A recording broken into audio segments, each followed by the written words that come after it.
بسم الله الرحمن الرحيم. الحمد لله رب العالمين، وأفضل الصلاة وأتم التسليم على سيدنا ونبينا وقرة أعيننا محمد وعلى آله وصحبه أجمعين. أيها الأحبة في الله، السلام عليكم ورحمة الله تعالى وبركاته، وأهلا ومرحبا بكم في لقاء جديد من لقاءاتنا الرمضانية اليومية مع شرح كتاب الأربعين النووية. أسأل الله تعالى أن يبارك لنا في كل لحظة من لحظات هذا الشهر، وأن يعيننا على صيامه وقيامه إيمانا واحتسابا، وأن يكتبنا جميعا وآباءنا وأمهاتنا من عتقائه من النار، إنه ولي ذلك والقادر عليه. وبعد أحبتي، فلا زلنا في رحاب كتاب الأربعين النووية، والذي جمع فيه الإمام النووي رحمه الله تعالى 42 حديثا من جوامع الدين. الحديث الثاني، يقول الإمام النووي: عن عمر رضي الله عنه قال: بينما نحن جلوس عند رسول الله صلى الله عليه وسلم إذ طلع علينا رجل شديد بياض الثياب شديد سواد الشعر، لا يرى عليه أثر السفر، ولا يعرفه منا أحد، حتى جلس إلى النبي صلى الله عليه وسلم فأسند ركبتيه إلى ركبتيه ووضع كفيه على فخذيه وقال: يا محمد، أخبرني عن الإسلام. فقال النبي صلى الله عليه وسلم: أن تشهد أن لا إله إلا الله وأن محمدا رسول الله، وتقيم الصلاة، وتؤتي الزكاة، وتصوم رمضان، وتحج البيت إن استطعت إليه سبيلا. قال: صدقت. فعجبنا له يسأله ويصدقه، ثم قال: أخبرني عن الإيمان. فقال النبي صلى الله عليه وسلم: أن تؤمن بالله وملائكته وكتبه ورسله واليوم الآخر، وتؤمن بالقدر خيره وشره. قال: صدقت. قال: فأخبرني عن الإحسان. قال: أن تعبد الله كأنك تراه، فإن لم تكن تراه فإنه يراك. قال: فأخبرني عن الساعة. قال: ما المسؤول عنها بأعلم من السائل. قال: فأخبرني عن أماراتها. قال: أن تلد الأمة ربتها، وأن ترى الحفاة العراة العالة رعاء الشاء يتطاولون في البنيان. ثم انطلق، فلبثت مليا، فقال النبي صلى الله عليه وسلم: أتدري من السائل يا عمر؟ قلت: الله ورسوله أعلم. قال: هذا جبريل أتاكم يعلمكم دينكم. رواه البخاري ومسلم، واللفظ لمسلم. هذا الحديث العظيم أيها الأحبة قال فيه الإمام ابن رجب الحنبلي رحمه الله تعالى: أتى على بيان الدين كله، وهو كما تلاحظون مقسم إلى إسلام وإيمان وإحسان وحديث عن الساعة وأماراتها. الصحب الكرام رضي الله عنهم يجلسون مع رسول الله صلى الله عليه وسلم كعادتهم يتعلمون منه، فإذا برجل يدخل مجلسهم ولا يعرفه أحد، ثيابه بيضاء وشعره أسود، حتى دنا من النبي صلى الله عليه وسلم وسأل بطريقة طالب العلم، جلس جلسة متأدبة بتواضع جم وسأل، والنبي صلى الله عليه وسلم أجاب. وانتبهوا، هذه من الأساليب ومن الطرق التي أثبتت نجاعتها لطالب العلم، طريقة السؤال والجواب. قال: يا محمد، أخبرني عن الإسلام. سأل عن الإسلام وهو أعظم سؤال، فأجاب النبي صلى الله عليه وسلم بذكر العبادات الشعائرية الظاهرة.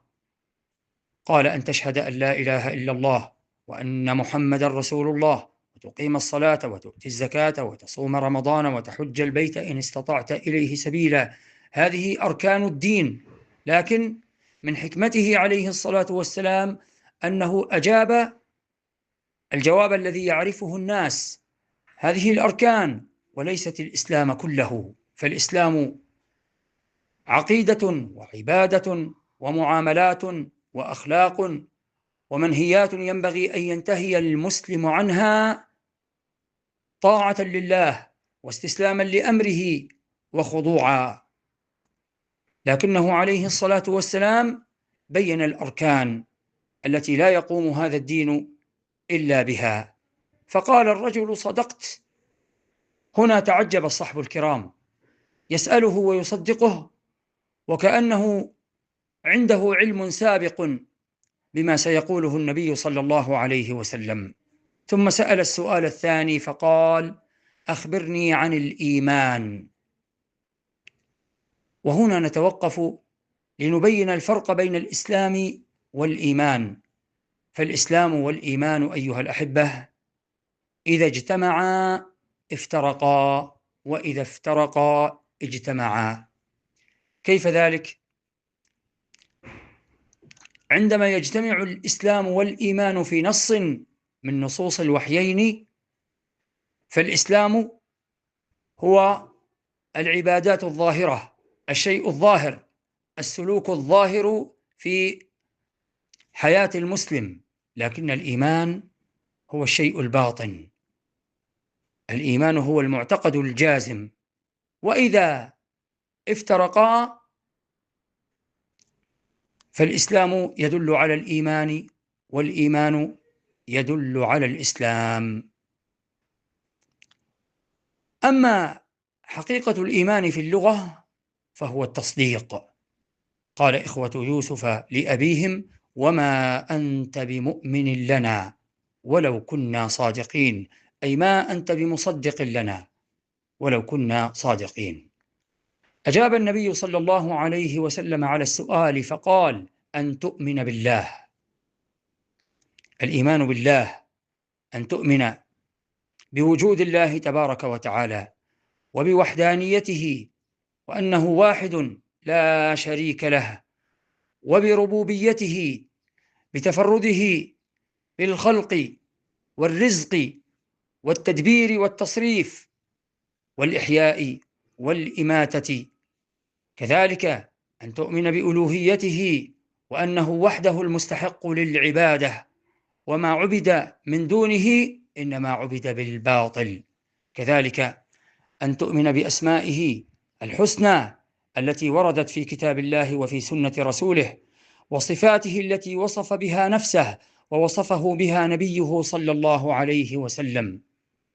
ثم أن تؤمن بالملائكة الذين هم من خلق الله عز وجل، خلقهم وجعلهم جنودا له مع غناه عنهم، عباد مكرمون لا يسبقونه بالقول وهم بأمره يعملون، لا يعصون الله ما أمرهم ويفعلون ما يؤمرون.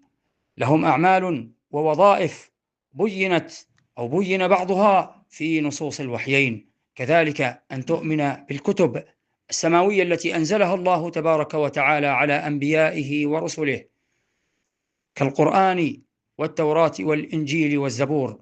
كذلك أن تؤمن بالرسل الذين أرسلهم الله تعالى لدلالة الخلق عليه، سيدهم وسيد العالمين محمد صلى الله عليه وسلم، وموسى وعيسى وإبراهيم وغيرهم. كذلك أن تؤمن باليوم الآخر الذي يجمع الله الناس فيه فيحاسب الأولين والآخرين على أعمالهم، يحاسب الجميع على أعمالهم فيجزيهم بما عملوا.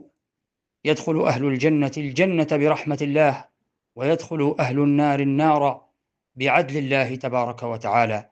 كذلك أن تؤمن بالقدر خيره وشره، أن تؤمن أن ما يقع في هذا الكون من خير وشر إنما هو بتقدير الله عز وجل، قدره وقضاه وكتبه قبل أن يخلق السماوات والأرض وسيقع كما أراد الله عز وجل. فقال الرجل: صدقت. ثم سأل عن الإحسان وعن الساعة وأماراتها، وهذا نرجئ الحديث عنه إلى اللقاء القادم. أسأل الله تبارك وتعالى أن ينفعنا بما نقول ونسمع، وأن يجعلنا من الذين يستمعون القول فيتبعون أحسنه، والحمد لله الذي بنعمته تتم الصالحات. وصلى الله وسلم وبارك على نبينا محمد.